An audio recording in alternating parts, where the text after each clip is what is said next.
భార్య అంటే బానిస కాదు, బరువు అంతకన్నా కాదు. భార్యని మీరు కళ్ళల్లో పెట్టుకుని చూసుకోకపోయినా పర్వాలేదు, కన్నీళ్ళు పెట్టుకోకుండా చూస్తే చాలు. తనకి తాళిని బరువుగా భావించే ఏ ఆడదైనా సరే ఆమె సంసారానికి పనికిరాదు.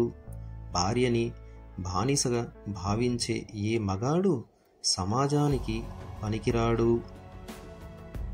ప్రతి అమ్మాయికి చదువుకున్న భర్త రావడం సహజం, కానీ తన మనసు చదివిన భర్త రావడం చాలా అదృష్టం.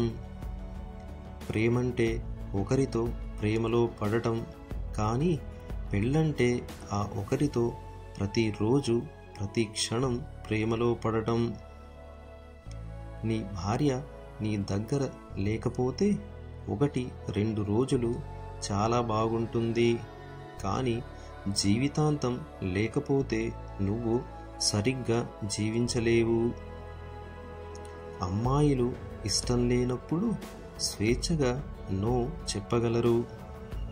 ఒకరినొకరు సరిగ్గా అర్థం చేసుకోలేకపోతే ఆ బంధం అన్ని వేళలా సమస్యలాగే అనిపిస్తుంది. ఒకసారి మనసు చచ్చిపోతే మాట్లాడాలి అనే ఆలోచన కూడా చనిపోతుంది. భార్యకు సేవ చేయడం అంటే బానిసగా బతుకుతున్నామని కాదు అర్థం, బంధాన్ని గౌరవిస్తున్నామని అర్థం. కన్నవాళ్ళు చెప్పిన వాడిని పెళ్లి చేసుకుని పిల్లల్ని అయితే కన్నాను, కానీ ఆనందాన్ని ఎప్పుడు కనలేదు అని బాధపడేలా చేయకూడదు. పురుషుని అవసరం ఉన్న స్త్రీగా ఎన్నడూ ఉండకు. పురుషుడు నిన్ను కోరుకునే విధంగా మాత్రమే ఉండు. ముఖాన్ని చూసి ఇష్టపడితే 3 నిమిషాల్లో ముగిసిపోతుంది.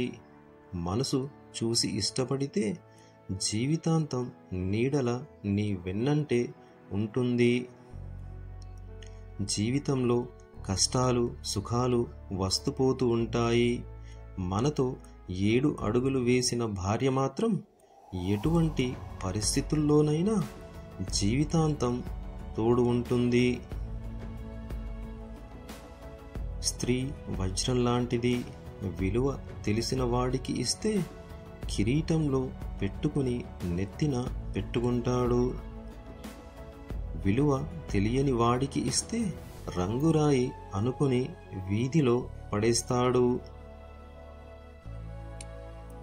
గొడవ పడకుండా ఉండే బంధం కన్నా ఎంత గొడవపడినా విడిపోకుండా ఉండే బంధం దొరకడం ఒక వరం.